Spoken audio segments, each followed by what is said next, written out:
You're now listening to the Adiel Gorel Show.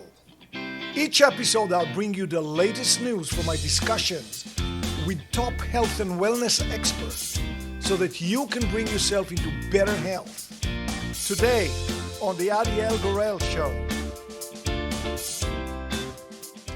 The mushrooms themselves are extremely nutty. They're, I would say, for vegan, vegetarian, it probably is the superior protein mushroom that you would want to add into your stir fries and your meals.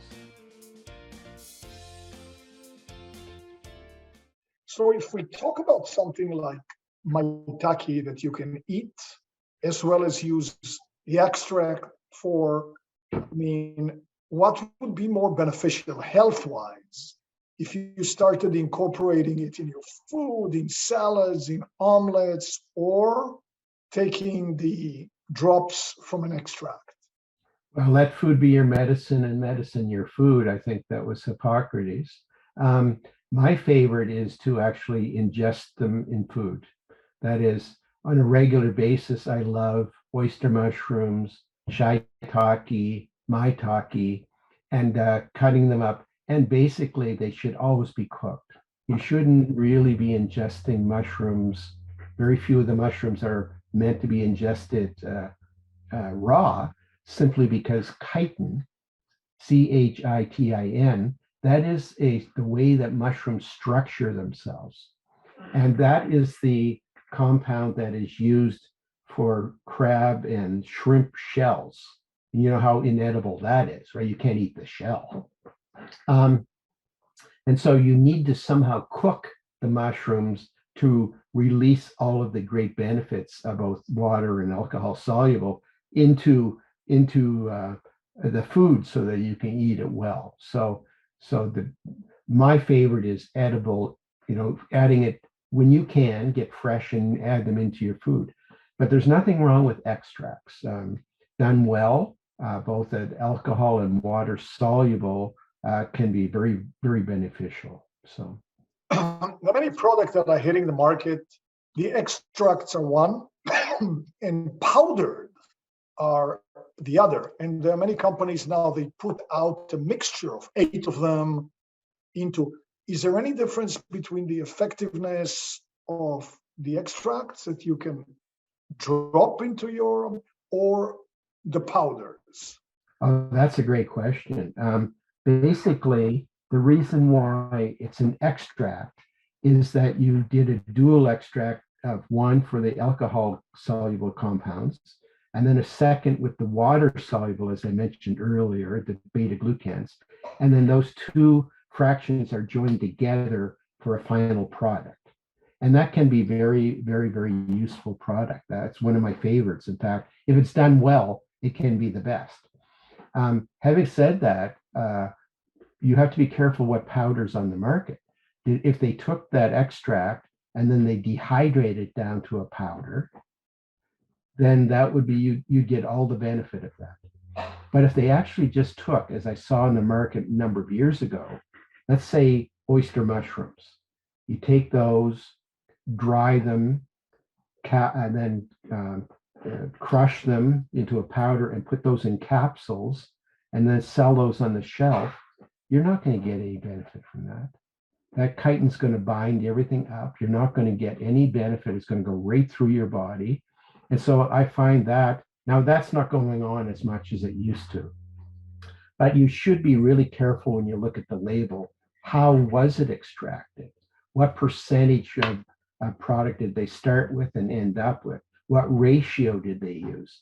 I think those are all things for savvy consumers to look at and make good decisions. Where can we get a guide or something to help us as consumers, given that the mushroom market is somewhat exploding these days? Where can we go to be a little more informed? I wish there was a place. How about your website? No, I don't do it. I haven't got anything posted on my website. I kind of keep a low profile, believe it or not. I like to, I enjoy doing an interview like this, but I'm not a person who's really out there toting my website. I would say this, that people have to do their own research, unfortunately. One of the things that is going on and more, which I'm really, I'm going to warn people about this, for example, that number one, that product should be organic. No question. There's no other way to look at it. Number two, there are a number of products that are certified organic in different countries that may or may not be organic. Number three, there are a lot of countries around the world that have very heavy metals in their soil and in their substrate. And is that recorded? Is that noted? So you really want to ask the companies that are producing these products, where are they grown? How are they grown? How are they extracted? And there are some good companies out there. I don't name any particular companies because I don't want to get involved in that, this or that. And in fact, over the years, I've been approached by many companies to, quote, represent their product. And I've chosen deliberately not to, because I prefer to stand with an educational approach, helping people understand what's out there. As soon as I would be tied to a company, people would go, well, yeah, you work for them, and you're going to say they're the best company. Of course you are, blah, blah. So just to avoid all that, I don't. So you mentioned the oyster mushroom. Does it have medicinal properties? Absolutely. All of them. In fact, now the gourmet dinner market, not only do they like the regular oyster, but they also love the yellow, the pink, the blue. If you've been out for a gourmet meal, you'll know you always pay $10 more for the plating if it's got a yellow mushroom, a yellow oyster on it. They all really have great benefit. I think the most important compound of all of them is lovastatin, which, like some of the statin drugs, actually helps lower blood cholesterol levels without the side effects of muscle wasting, etc., associated with the drugs. It is rare for individuals today of, say, 35 to 40 years old to go to their medical doctor, have their blood tested, and they'll go, oh, your cholesterol's high. Here's a prescription. And, some people take them, some don't. But the reality is, twice a week of 4 ounces of oyster mushrooms added to your meal, that would give you all the benefit of a statin drug without the side effects. Are there any other benefits besides that? Oh, yeah, blood sugar and other kinds of conditions. Oysters, I have in my book, The Human Clinical Trials, there's a number of studies that are showing their efficacy for different things. Yeah. What about shiitake or shiitake? I mean, I don't know exactly how to say it. Yeah, well, some people are different. Some people say shiitake or shiitake. I think shiitake is more correct. Yeah, it's got 2 eyes there, so it kind of fools you. Yeah, it's interesting. I was just filming.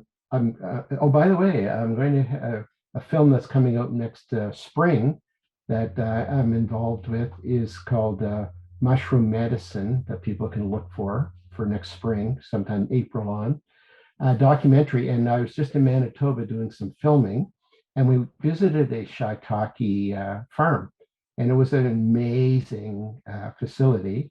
Shiitake love oak, so there he had, and Manitoba is full of oak, so it was easy substrate.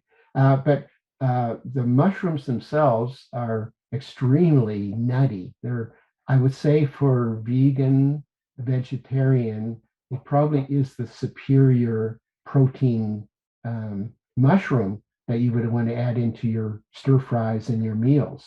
The stipe itself is a little tough. I usually cut those off and boil those up into a broth and use them later for whatever grain, like rice or buckwheat or quinoa or whatever you're going to boil.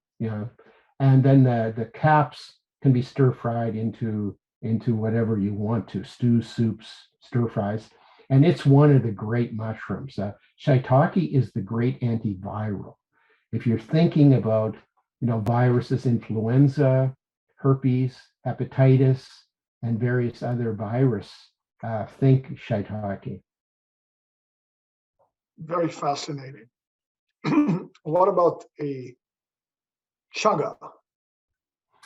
Well, there we go. There's a controversy for you. So I have been, inundated over the last few years. A number of years ago, I wrote an article for United Plant Savers that that chaga is somewhat endangered, that it's being over-harvested, that it's not sustainable at the rate that people are using it as a recreational beverage. Having said that, there is not one human clinical trial on chaga since 1957. Oh, So in terms of scientific proof of its efficacy, we have a lot of work to do. Having said that, however, I do believe it does, because I get weekly emails from people suggesting it was beneficial in all different forms of cancers, from esophageal to ovarian to duodenal, etc. So I have no problem with the idea that chaga contains compounds that are very, very efficacious, but we don't know. And right now, what's happening on the market is it's become a favorite kind of a Gen X kind of hot beverage substitute for coffee. And this has led to some problems. In fact, a recent study done by Michael Bug and Paul Kruger, suggesting that there not only has increased the rate of kidney disease and kidney stones by persistent daily ingestion of chaga, but 2 deaths have been accredited to that actual over consumption over long term of chaga. So I think it's good. I think it's over harvested. I think it's over used, but it's definitely has a mystique about it that is very, very useful and something I want to investigate. And to that point, I had a fellow, just a long story short, but anyway, somebody wanted to make a chaga beverage, and I said, well, I'll tell you what, the traditional manner of preparing chaga is to take and do a decoction, a slow boil, on wood stoves in both Russia and northern Canada. And then they moved it over to where it was barely warm on the stove. And they let it ferment for 36 to 48 hours. And then they drank it. Now, you're like a lot of people who are watching this are well familiar with the idea of fermentation. That is, that cabbage is different than sauerkraut. And so there may well be a benefit to that fermentation process. And if anybody's interested in doing that work, I'd be happy to work along with them, because maybe we're misusing the product. Maybe it needs to have a secondary compounds that are created through the fermentation process. Even though there are studies on chaga that are only 65 years old or more than that, even anecdotally, you talked about even a risk associated with it, but what are the benefits that you think might be associated with chaga? Well, I think it's highly anti-inflammatory. It's remarkably antioxidant, not to the degree that they often publicize on some websites, that it's somehow, 200 times more antioxidant than blueberries. That's ridiculous. But yeah, I think there are some health benefits. I just feel that we need to do more research and make sure that a potentially really valuable resource is not destroyed. I mean, basically, chaga is a sterile conch. It is a sclerotia. It's not a fruiting body. And it only really, when the birch tree dies, say 50, 60 years old, the birch falls in the forest, that sclerotia then produces these microscopic fruiting bodies that produce spores. For 24 or 36 hours, these little spores go into the forest, hoping to find another crack in another birch to begin the life cycle again. If you harvest all the chaga, there will be no more spores and there will be no more chaga. And so I'm really warning and suggesting to people that they pay attention to companies that claim they're sustainable, ask them to prove it. So you can't just grow chaga in an artificial manner like you can with some other mushrooms. Yeah, people like Stamets have created a way to do a fermentation broth with chaga, but there's no trials to show its efficacy. So you talked before about a certain danger. I think you mentioned kidney stones.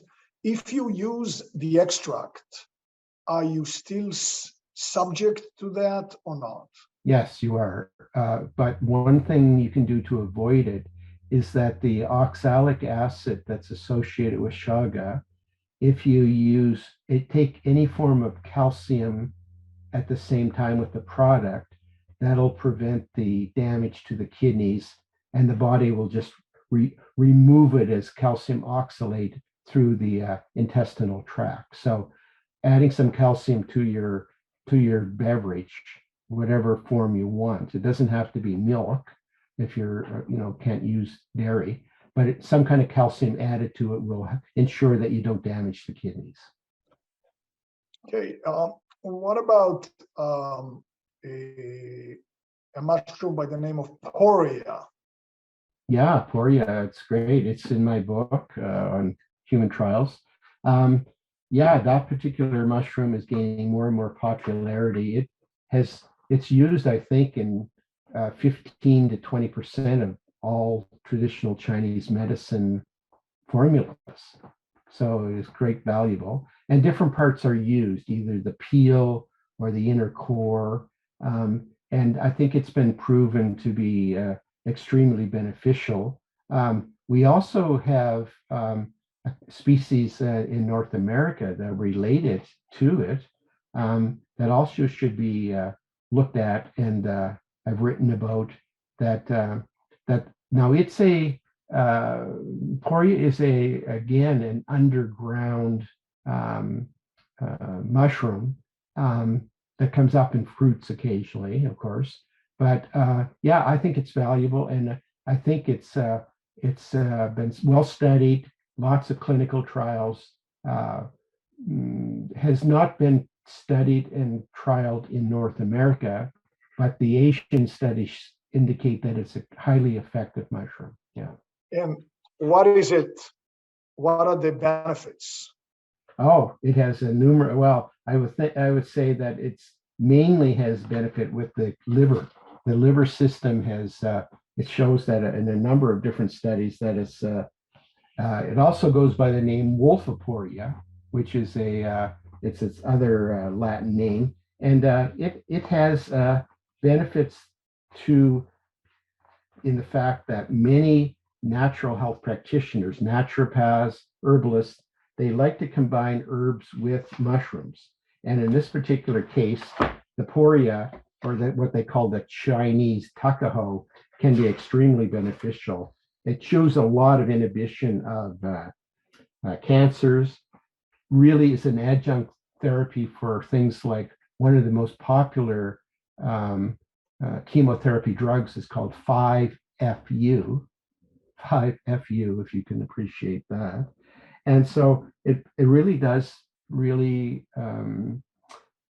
benefit the innate immune system, and increases lymphocytes and macrophages and all the different things that can be beneficial. It also has been shown to be beneficial for more obscure cancers like gallbladder. Carcinoma of the gallbladder is very difficult to treat.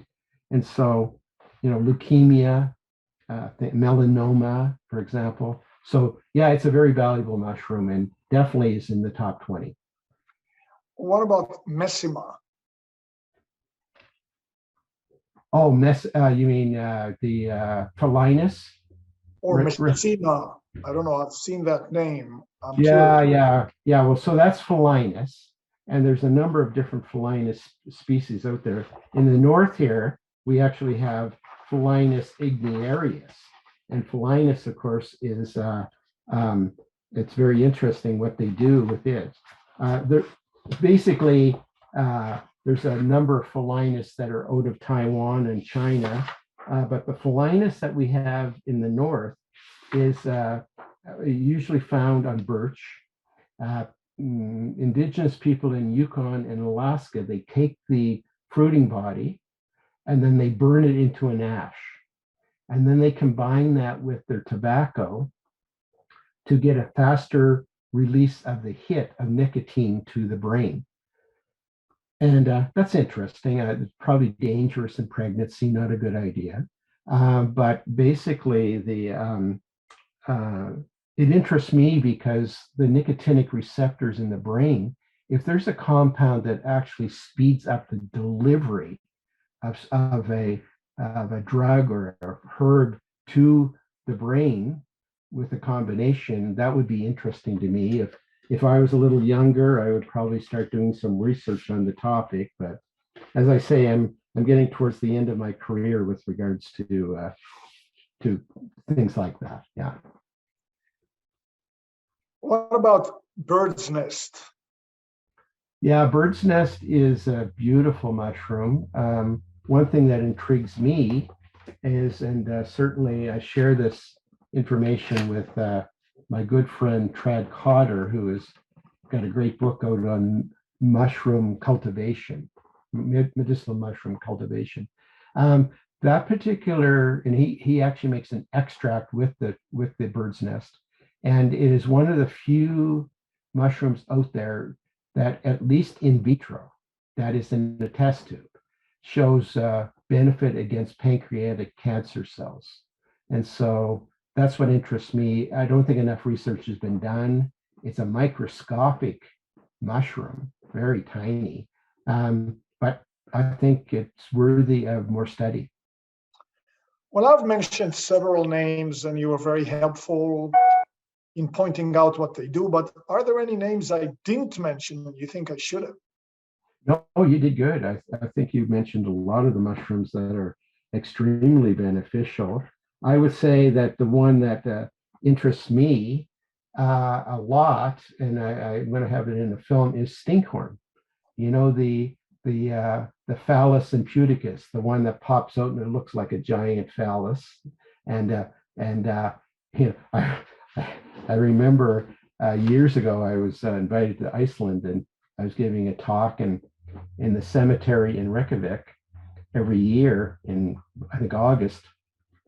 One of these mushrooms pops up out of one of the graves in the cemetery there, in the old cemetery, and everybody comes from around the country to have a look at this. It's kind of funny, you know. But yeah, so this mushroom has been well studied in Latvia, and shows really promising benefit in lymphoma, lymphatic congestion, like lymphangitis. For example, after somebody's had breast cancer surgery, they often remove a lot of the lymphatic nodes that are under the arm inside a breast, and they'll get lymphedema. And they found that this mushroom is not only beneficial for breast cancer, but also for the swelling and lymphatic and congestion that's associated with that. And there's human clinical trials proving it. So that's a mushroom that really hasn't been studied well. You can buy the product in various forms out of Latvia, and I'd like it to see it be researched more. So repeat the name again. Yeah, so it's stinkhorn. Stinkhorn. Yeah, stinkhorn. Yeah, in fact, stinkhorn is very phallic looking. In fact, it's rumored that Charles Darwin's daughter was so like freaked out by this mushroom that she would actually gather it in the forest and burn it in the fireplace. Like, of course, we're talking about Victorian times, right? But it's phallus imputicus. Phallus imputicus. So for us, for our viewers, listeners, what would be a sensible regime of mushroom, extracts to bolster our health that we can do on an ongoing basis? That's a great question. So, number one rule, this applies to any supplement, that you should not do something every day. That is 6 days on, 1 day off, 2 weeks on, 2 days off, something of that nature, where you don't allow your body to become accustomed to the extract or mushroom that may create a sensitivity or perhaps down the road an allergic response.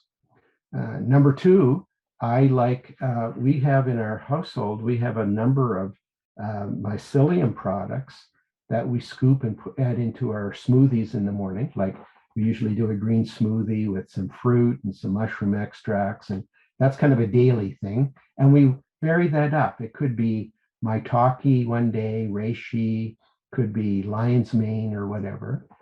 And then we have also dual extracted fruiting body extracts, reishi, et cetera, and lion's mane, et cetera.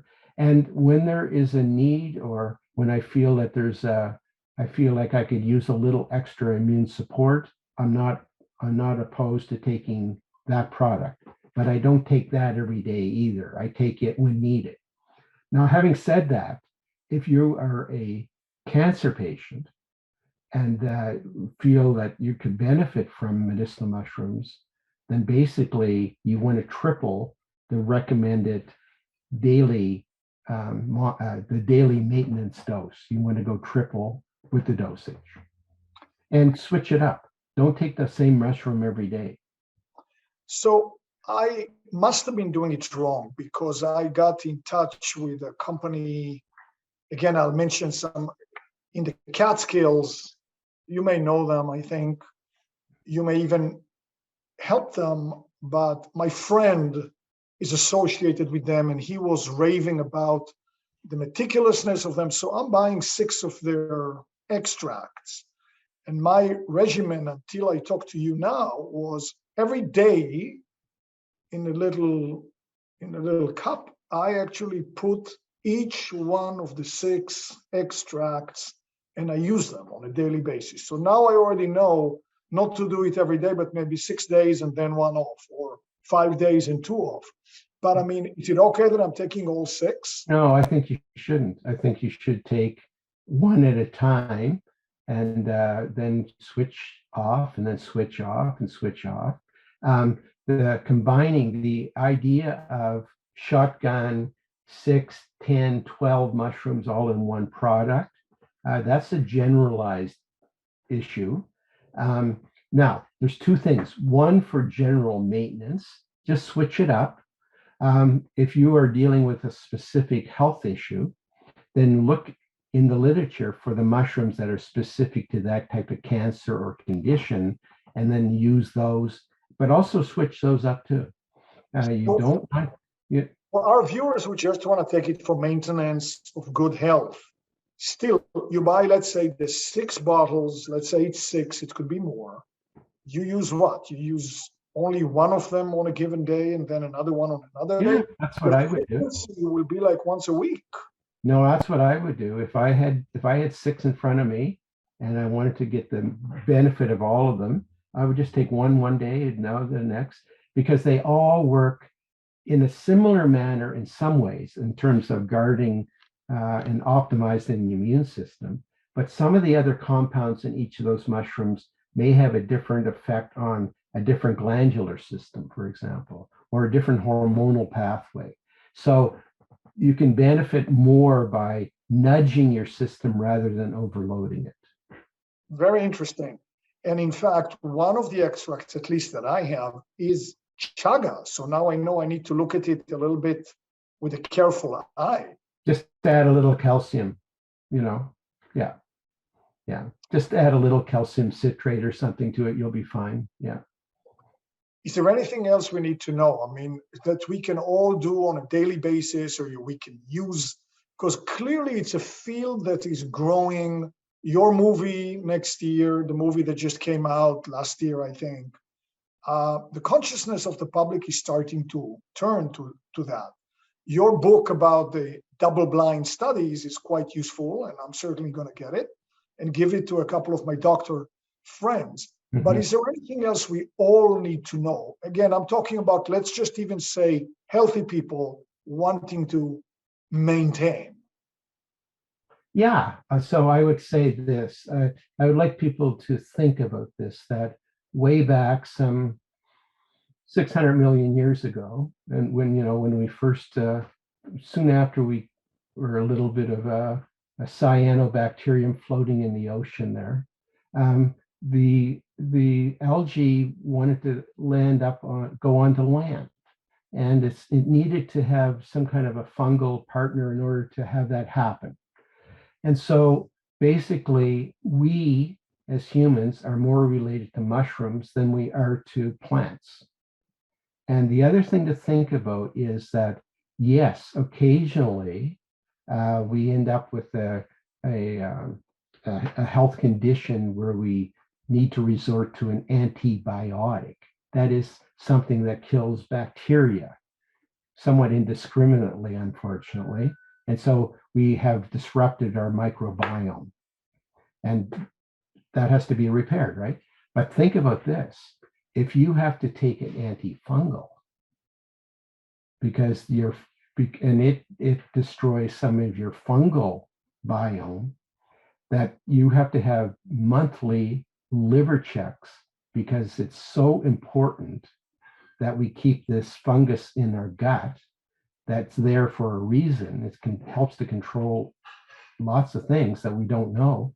And I think that's the next era of study, is what are these fungi doing in our gut? How do the mushrooms that we take in as food and medicine, how do they interact with those fungi? And how are they keeping us healthy? I think that's the next big picture. Fascinating. And one thought that occurred to me, there's another growing field talking about how we lack the touch of our bare feet to the ground. It's called, earthing, grounding, recommending walking barefoot in the yard, going to the beach and walking in the sand, in the water. And many of the benefits are shown, the exchange of ions, between us and the ground. It just occurs to me that the mycelium lives in the ground. So it probably takes a lot of those benefits in, and when we consume it, can you talk about that a little bit? Sure. Well, I've often told people that the greatest health benefit of hunting for mushrooms is that you get out in nature and you recognize that we all are nature, that nature's not out there and you're separate, that we are, and how we harm nature, we harm ourselves. And if we could get that message to the next generation to prevent the destruction of valuable, of everything around us on the planet, if we can re-educate people to understand that what we do to the planet, we do to ourselves, then we are making some progress. And one of the great benefits of hunting for mushrooms is that it makes us feel good. Robert, I know you're a very humble man. You don't seek to be to be touted. I could hear that, but nevertheless, just as a resource, can I tell our viewers and listeners the name of your website so we can go, me too, to learn more? Yeah, my website really isn't about, it has some things that are of interest. It usually talks about what walks and talks I'm going to do in the next year, and it has my publications. I have over the years published, I now have 58 books that are available that might interest people. So I'll tell you the title, and then maybe you can scroll it later as well. www.self, S-E-L-F, heal, H-E-A-L, distributing.com, selfhealdistributing.com. And my wife and I, we have our books there. She's an author as well.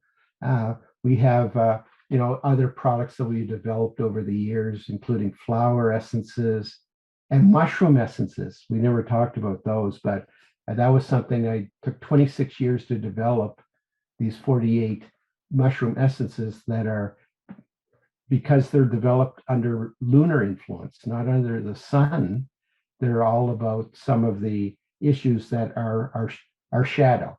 As Carl Jung has said, if you don't own your shadow, it's going to destroy you. And so the mushroom essences are perhaps of interest to some people, and you can check those out online. And yeah, absolutely. Robert, thank you so much for taking the time to be on our show. I found it extremely fascinating. I'm sure that our viewers and listeners are going to think the same. I want to thank you so much. It's a pleasure. Very nice meeting you. Thank you. Thank you for joining me today for the second part of our amazing interview. If you didn't catch part 1, don't miss out. The link is in the description below for you. And be sure to click the subscribe button for more videos.